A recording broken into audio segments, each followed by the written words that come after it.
이제 오늘부터 우리가 예레미야에 있는 말씀을 쭉 읽어가게 되는데요. 이 예레미야는 내용이 참 많기 때문에 그 내용이 많은 것을 따라서 대선지서라 이렇게 부릅니다. 예레미야라고 하는 이름의 뜻은 여호와께서 던지시다라는 그런 뜻을 가지고 있습니다. 이 던진다라는 말이 여러 가지 의미를 담고 있는데 기초를 놓는다 하는 의미에서 쓰일 수도 있고 또 무엇인가를 세우기 위한 그런 것으로 사용될 수도 있고요. 또 하나님께서 무엇인가를 두고 보내신다라는 그런 뜻도 가질 수 있는 표현입니다. 여호와께서 종교적으로 기울어져 가고 있는 유다 나라에 하나님께서 이 예레미야를 보내서 그로 하여금 하나님의 뜻이 무엇인가를 말씀하게 하는 겁니다. 그런데 그 메시지의 내용은 크게 두 가지입니다. 하나는 심판입니다. 하나님을 향한 반역과 또 거역에 대한 하나님의 심판에 관한 메시지를 전달하고 심판의 목적이 아니라 하나님은 다시 세우시기 위한 그러한 과정임을 말씀하시면서 마지막에는 위로와 소망을 던져주는 그런 메시지를 전달합니다. 그래서 그가 이렇게 전달한 시간들이 오늘 앞부분에 보니까 약 40여 년이라는 긴 시간 동안 하나님의 말씀을 그가 전달하면서 40여 년 세월이 어떻게 지나가는가 그것을 그는 다 경험을 하게 되는 것입니다. 그러면서 하나님이 말씀하셨던 그 내용들이 그대로 성취되는 것을 그는 보고 자신의 시대는 아니지만 하나님께서 베풀어 주실 분명한 소망을 품고서 자신의 시대를 살아가는 예레미야의 모습을 우리는 볼 수 있습니다. 오늘 우리가 읽지 않았던 1절로부터 3절 내용에서 그가 활동했던 시기가 언제인가 하는 것을 말해줍니다. 그는 제사장들 중 hil기야의 아들이었다 이렇게 말해서 제사장 가문에서 부름받은 선지자다라는 것을 알려주고요. 그가 부름받았던 때가 유다의 왕조 가운데서 요시야 왕이 다스리던 제13년째 그가 선지자로 부름을 받았음을 알려줍니다. 이때가 예수님 오시기 전 627년 정도가 됩니다. 이때가 되면 언제냐 이미 북조 이스라엘 나라는 패망하게 된 그런 상태에 있었고 유다 나라도 약 40여 년이라고 하는 세월이 흘러가게 되면 결국 유다 나라도 바벨론에 의해서 패망하게 되는 그 전에 그가 선자로 부름받았다라는 것을 보여줍니다. 요시야 13년의 말씀이 그에게 임했고요. 그가 많이 활동했던 때는 여호야김 시대로부터 시드기야 왕이 다스린 제11년 그때까지 그가 주로 활동을 하게 되는데 바로 그때 5월에 예루살렘이 함락되게 되므로 예루살렘이 패망하게 되는 그런 사건이 발생하게 됩니다. 그래서 유다의 패망 전까지 말씀을 전했던 그런 선지자였음을 우리에게 알려줘요. 그는 요시야 왕 때 부름받았는데 요시야 왕은 성경 가운데서 선한 왕에 해당되는 시대입니다. 요시야 왕이 종교개혁을 단행하죠. 자신들의 선조가 그리고 자신들의 백성들이 하나님을 떠나서 반역하고 거역하는 그 시대 가운데서 그가 종교를 개혁해서 하나님을 부르고 찾는 그런 시대의 부름을 받아서 이 요시야의 종교 개혁을 돕는 역할을 그가 하게 됩니다. 그럼에도 불구하고 큰 흐름은 그런 종교 개혁이 그렇게 큰 성공을 거두지 못하고 시간이 흘러가면 갈수록 사람의 부패한 마음에 따라서 그 종교가 결국은 또 부패해가는 그런 일들을 그는 보게 된 것입니다.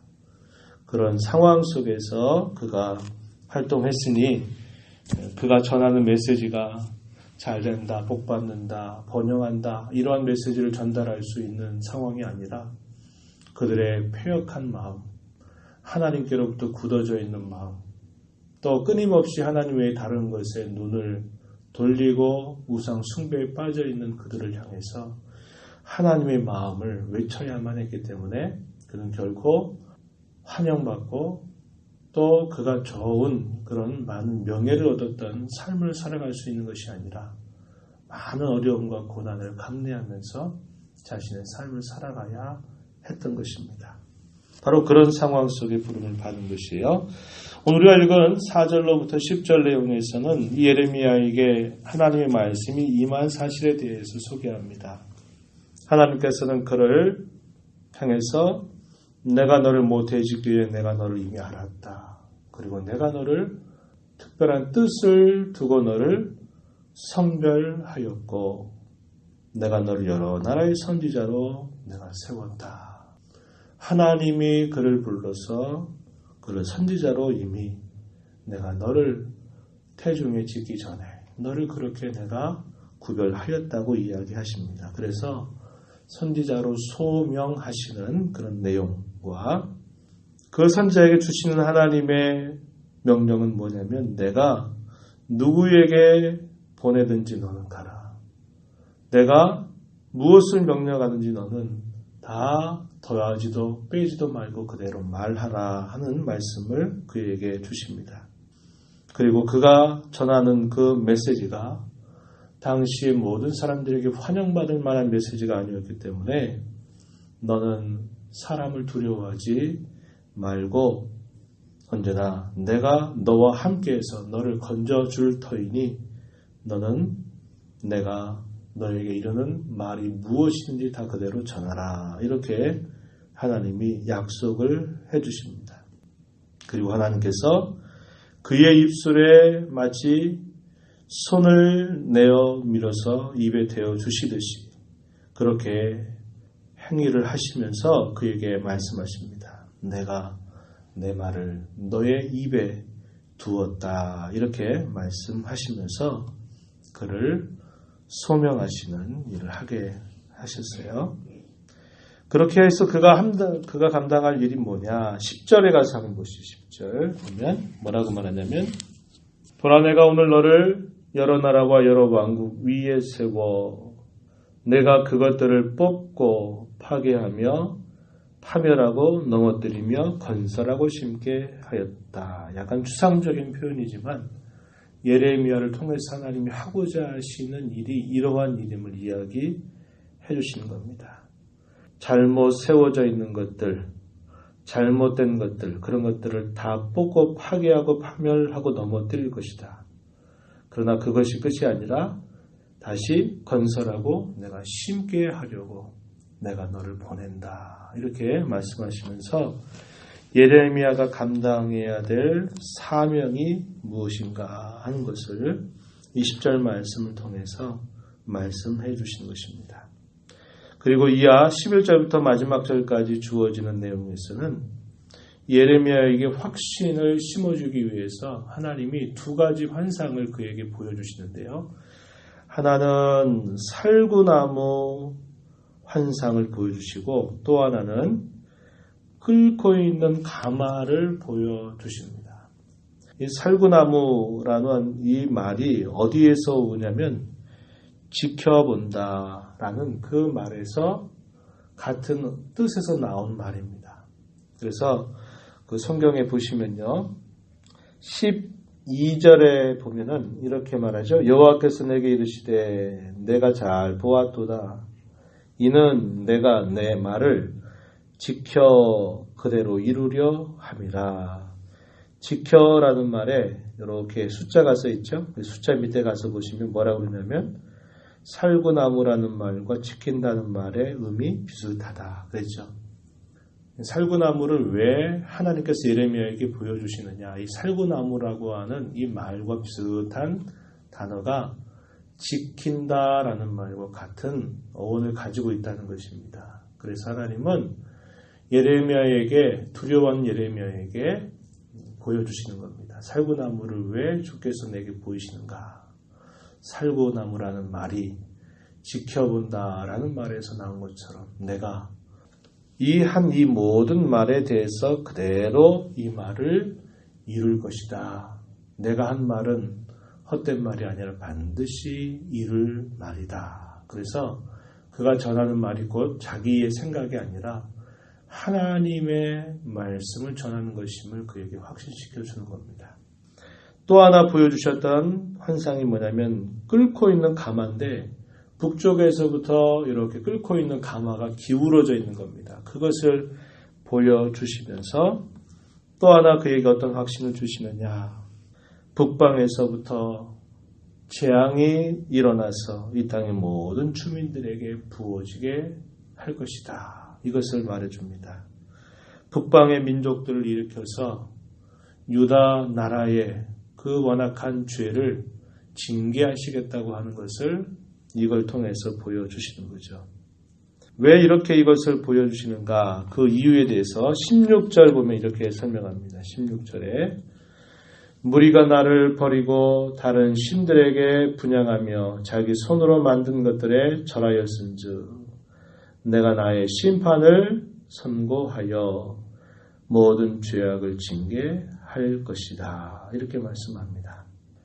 이런 환상들을 통해서 하나님이 결국 보여주시는 것은 그 백성들, 하나님의 언약의 백성들, 그 백성들이 하나님을 버리고 다른 신들에 분향하고 우상에 빠져버리는 그들의 죄악에 대해서 하나님께서 벌하실 것이다.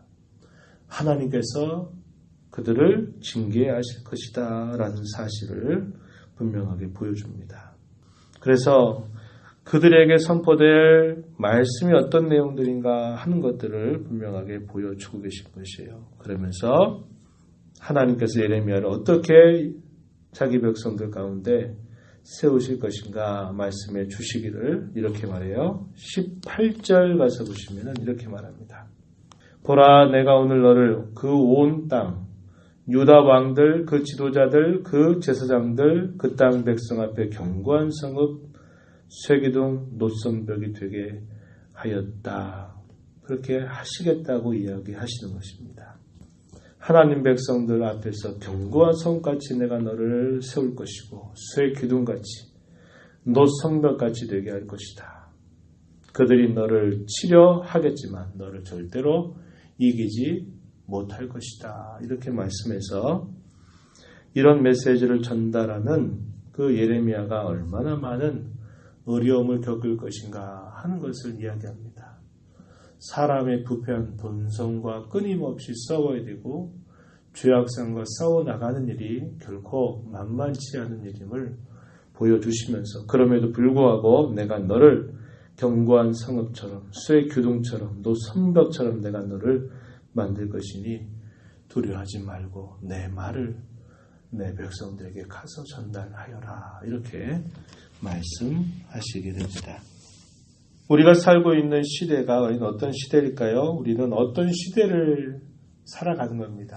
전체 시대가 어떤 시대 속에 하나님이 저와 여러분을 이 땅에 태어나게 하셔서 한평생을 살게 하신 겁니다. 예레미야가 살고 있었던 시대, 그가 태어나서 하나님 앞에 선지자로 살았던 삶은 유다 나라도 역시 기울어가고 있는, 역사적으로 기울어가고 있는 그런 형편 속에 하나님이 그를 태어나게 하셔서 그가 어느 정도 나이가 되니까 그를 구별해 선지자로 세우시는 것입니다. 그 시대를 향한 하나님의 뜻이 분명하게 있는 것처럼 오늘 우리가 살고 있는 이 대한민국 지금의 이 시대 속에 하나님이 저와 여러분을 태어나게 하셔서 한평생을 살게 하신다 할 때는 역시 이 시대 속에서 우리가 해야 될 하나님이 기대하시는 뜻이 있다는 겁니다. 그것이 우리에게 크고 작을 수 있겠지만 우리는 그것을 우리의 사명으로 여기면서 우리의 삶을 살아가야 할 책임을 가지고 있는 것입니다.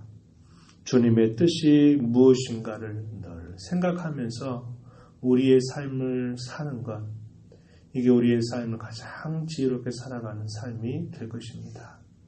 몇몇 사람에게만 주어져 있는 것으로 생각하지 말고 주님이 나를 이 땅에 이곳에 태어나게 하셔서 한평생을 살아오게 하시는데 여전히 지금도 나에게 우리에게 기대하신 그분의 뜻이 있음을 기억해야 되고 그 뜻이 무엇인가를 우리에게 깨우쳐 주실 때마다 우리는 그 뜻에 겸손하게 순종하는 자세를 가질 것을 우리는 기억해야 하겠다는 겁니다.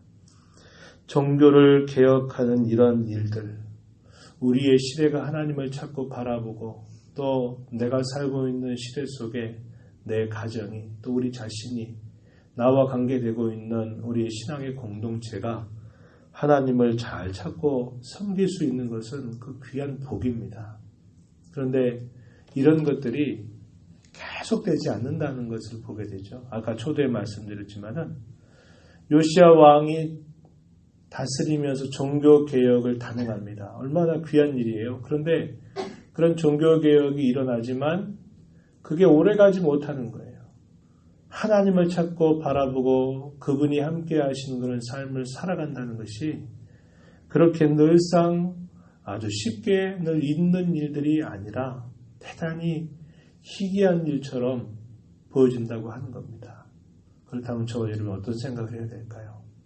내가 살아있는 동안, 내가 하나님 앞에 내 한평생을 살아가는 동안 나 자신이 또 내가 관계된 나의 가정이 또 내가 속해 있는 나의 공동체가 하나님을 진실하게 섬기는 일에 내가 힘을 기울이고 그런 좋은 영향력을 끼치며 산다는 것은 참으로 복된 일이 아닐 수 없는 것이죠. 그러한 하나님의 은혜를 구하면서 내가 이렇게 살고 있는 시대 속에 이런 신앙의 부흥과 또 하나님을 찾는 그런 순수한 그런 신앙들이 회복될 수 있게 해달라고 하나님 앞에 기도하시는 아침이 되기를 바랍니다. 하나님 아버지 감사합니다. 이제 저희들에게 또다시 주의 말씀을 허락해 주셔서 예레미야 말씀을 이제 오늘부터 한 장씩 읽어가게 될 것입니다. 어려운 시대에 태어나서 사람들이 좋아하는 말, 듣기 좋은 말을 전하는 것이 아니라 부패한 본성과 끊임없이 싸우면서 말씀을 전해야 되는 어려운 사명을 맡았던 예레미야. 그러나 내가 너와 함께하고 내가 한 말을 반드시 지킬 것이라고 하시는 하나님의 확신을 그에게 보여주면서 잘 감당할 것을 격려해 주십니다. 오늘 저희가 살고 있는 이 시대, 우리 한국교회 또 내가 지금 살고 있는 이 시대에 우리의 신앙의 풍조가 어떠한지를 하나님 잘 살펴볼 수 있는 안목을 저희들에게 주시옵소서. 아버지 하나님, 하나님을 순수하게 찾고 진실되이 믿고 하나님의 뜻을 발견하는 일들을 저희가 살아있는 동안 우리의 생애 가운데서 크고 작은 우리의 삶의 모든 영향이 미칠 수 있는 곳에 그러한 신앙의 걸음을 걸어가도록 도와주시옵소서. 저희의 교회가, 저희의 가정이, 저희 자신이 하나님을 진실하게 믿고 섬기는 그런 은혜를 허락하여 주시옵소서. 은혜의 보호자 앞에 나와 간구하는 심령들 용납 하시고 기도 가운데 주의 음성을 듣게 하시고 듣는 음성에 힘써 순종하는 저희 모두가 되게 해 주옵소서. 예수님 이름으로 기도하옵나이다. 아멘.